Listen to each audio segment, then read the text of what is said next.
It was great to see the India number 2 and the endgame maestro P. Harikrishna back in action. He was playing against Yasser Quesada Perez and playing with the black pieces, he got the following position in the Caro-Kann. Here the opponent has the bishop pair and Harikrishna decided to exchange one of them by playing bishop h6. After that, he got an equal position and the next critical moment of the game was reached when he put his knight to f5. Here, Quesada took the knight with his bishop and Harikrishna had a decision to make, to take with the e-pawn or the g-pawn. Taking with the e-pawn was safer as it kept all his pawns together, but he decided to take with the g-pawn, weakening his h5 pawn.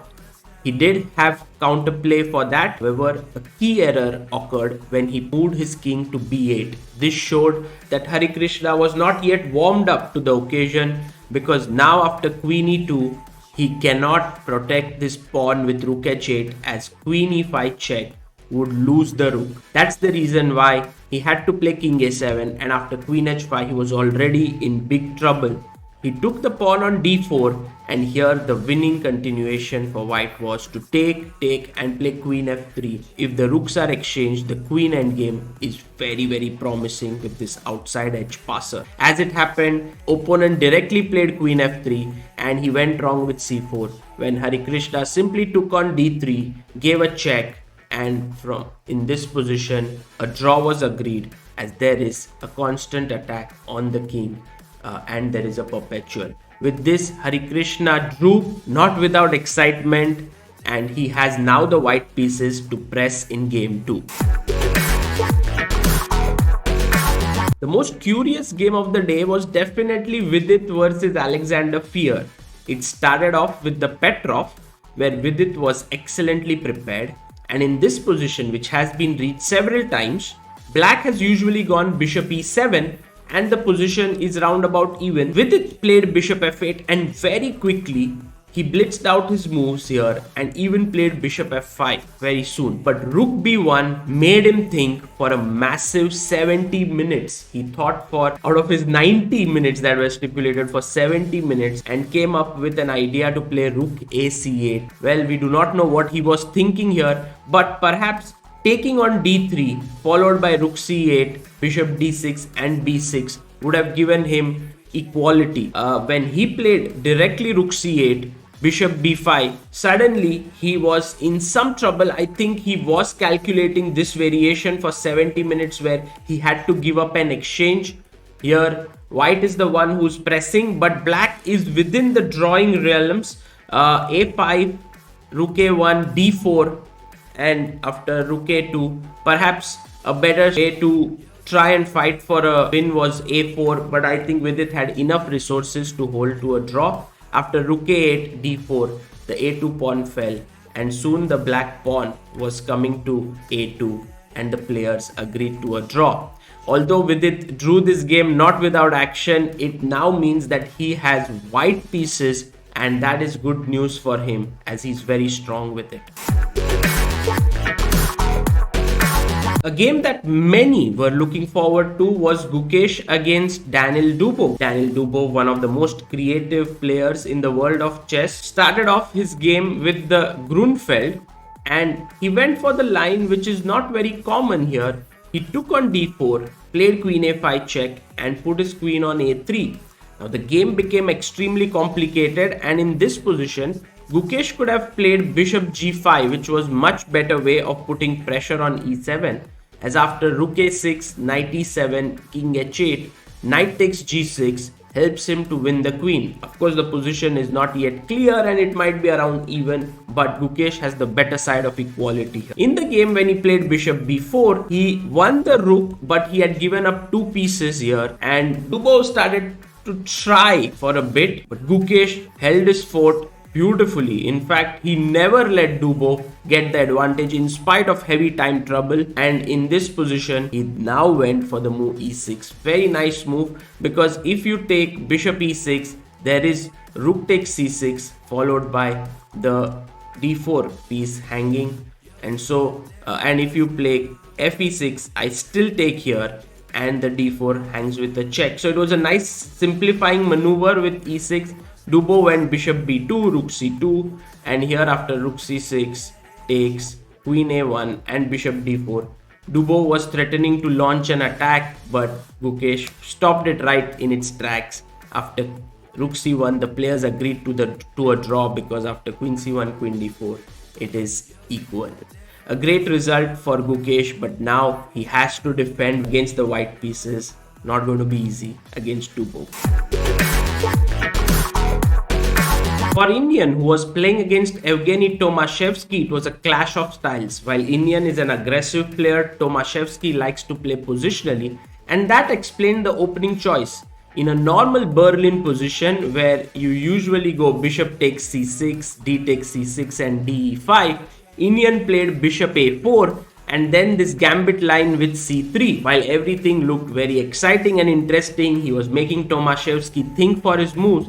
The critical moment of the game was reached here, where Iniyan, if he had played queen e2, he could have maintained the balance, as the bishop on e7 is attacked and also the pawn on c4. However, he played his rook to e5, and this was the start of a wrong plan, as after bishop f7, he felt that he had to stop d5. He pushed his pawn, but after bishop f6, the bishops were getting very active. You can't take the pawn, as bishop g6 would mean that the rook is misplaced. Iniyan went back with his rook to e2, but after queen a5, it was already becoming clear that this pin here, the d5 weakness, Iniyan was worse. He went on to lose this game.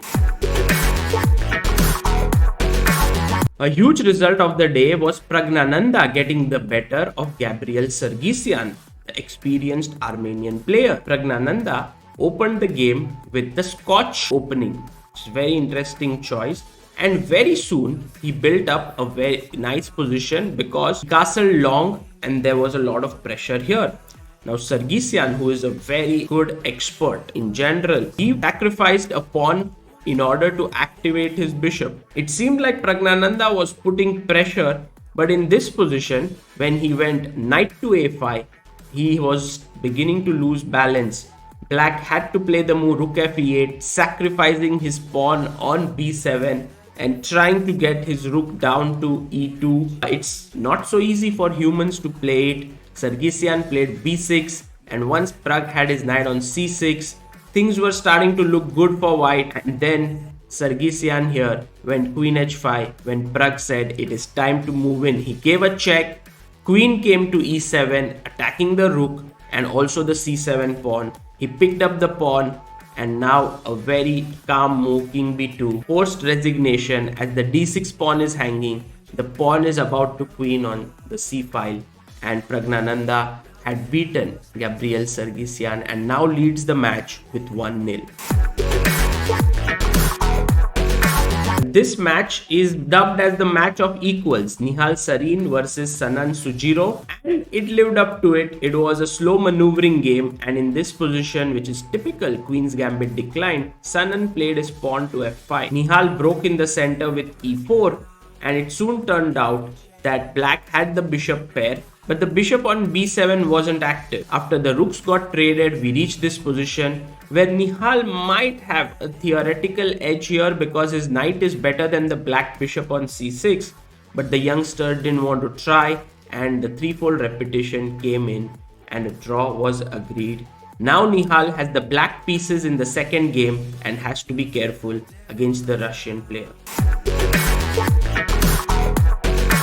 The most exciting game of the day, without doubt, was Adhiban getting the better of Delgado Neuris. Adhiban opened the game with 1 d4 and his opponent played the Nimzo Indian, and after the f3 move, takes, he played a relatively unknown line with c6. This was only inviting the beast for an attack as he launched his pawn forward with e4, and you see that the only thing that Adhiban cared for was development, not pawns. When his opponent took on d4, he simply castled, giving up another pawn. He's 2 pawns down. Black said, I have to castle, but Adhiban now launched an attack with his knight, the bishop looking at h7, also the rook and queen in. all the black pieces are sleeping on the queen side, as Adhiban put it. The attack was too strong and all his pieces are just sleeping on the queen side, so yeah, he could not do anything. And after f5, c5 was very cool move. Now knight takes h7, strike came in. If you take the knight, there's a check on h5, check on c4, and so he had to avoid it. Bishop f5, and now the finish was very pretty. Adhiban to play and win the game. Yes, queen h7, and his opponent resigned, as after knight h7, bishop h7, it is time for checkmate. With this win, Adhiban moved closer to his round 3 qualification, and if he wins this match and if Vidit also wins this match, they both will play against each other in round 3. But before that, we have the second game to be played today.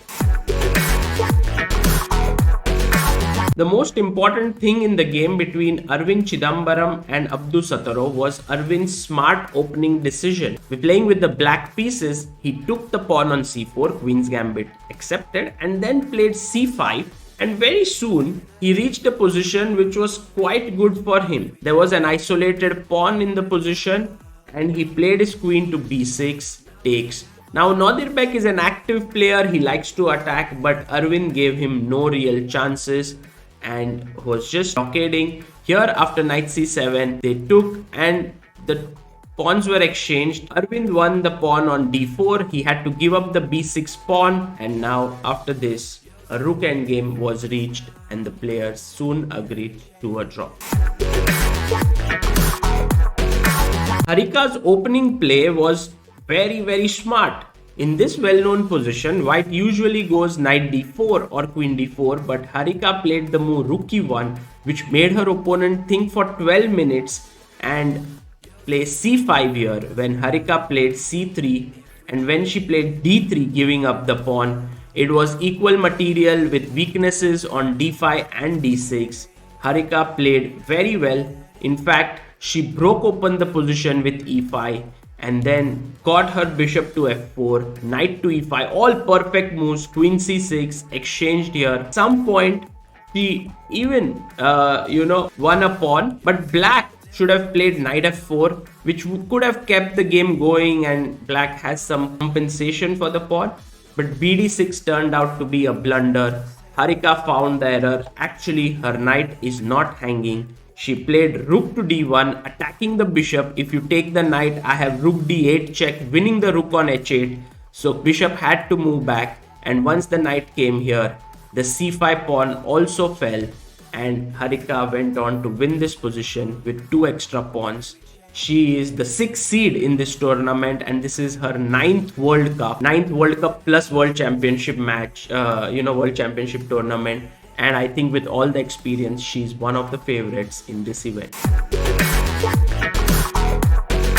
Vaishali's match against Bella Khotenashvili was very interesting. In the opening, Vaishali took on f3, giving up the bishop pair.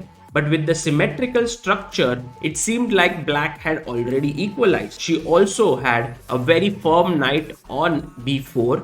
And when white took, she took back with the pawn. And it looked like in this position, the players would soon agree to draw. But Bella wanted to fight, and so did Vaishali. And after this, she could have just played queen a5, when I think black really doesn't have anything to worry about. But I think by this time, Vaishali was getting very ambitious here, and she started making moves which gave white chances, and the key moment arrived here where she had to find a very tricky sequence of moves, starting with bishop c7, and after queen takes b7, king h6, when there is a perpetual here. She couldn't do it, and now Bella played one good move after another. First queen b5, then queen d7, then king f1, then putting the queen on g4, and then d5. And just like that, Vaishali had got into a lost position and had to resign the game. Now Vaishali will have the white pieces, and she has to make a comeback, which is not going to be easy against a classy player like Bella. The rematch of the 2018 World Championship, where Bhakti Kulkarni took on Natalia Pogonina. There she had lost 1.5 half. But here she seems very determined. She started off with a draw, playing the Catalan kind of structures. Here, Bhakti could have taken the pawn on a5, but she saw that after takes queen e5, the position is roundabout even. So she decided to take the knight on e4, and after takes, she was a pawn up. However, because there was opposite color bishops on the board, here with bishop takes f3, Pogonina managed to hold the game and the players agreed to a draw here. A very curious thing happened in the game between Padmini Raut and Sara Khademalsharieh. Padmini is a Grunfeld player and has played the opening all her life. So one would imagine that Sara would have come prepared for this game. However, she mixed up her lines and messed up her opening preparation. And in this position, the players just repeated the moves and agreed to a draw. A very good result for Padmini, who can now press with the white pieces in game 2. The Indians have scored 6.5 out of 12 on the first day of the second round. Vaishali and Iniyan need to pull up their socks and win in order to equalize, or else they will be sent back home packing. Meanwhile, Adhiban, Praggnanandhaa and Harika have a 1-point lead in the match and only need half a point. The remaining 7 players will have to grind it out today. In case they draw their second game as well, the matches will go into tie-break. Things are not only happening on the board in Sochi, there is also a lot of things happening off the board. Levon Aronian did not arrive to his game because he was not feeling well and his tests are going to be done for COVID. Fabiano Caruana's opponent Megaranto Susanto, while they were playing the game and the few opening moves were played, was suddenly given the test results for his COVID and he was tested positive. The game was immediately abandoned. Caruana was given the win and he was taken away from the hall. So there's a lot of things happening on that front as well. I hope all the players remain safe and the battle only occurs on the chessboard. This is Sagar Shah signing off from now. Hope you enjoyed the round 2 day 1 recap.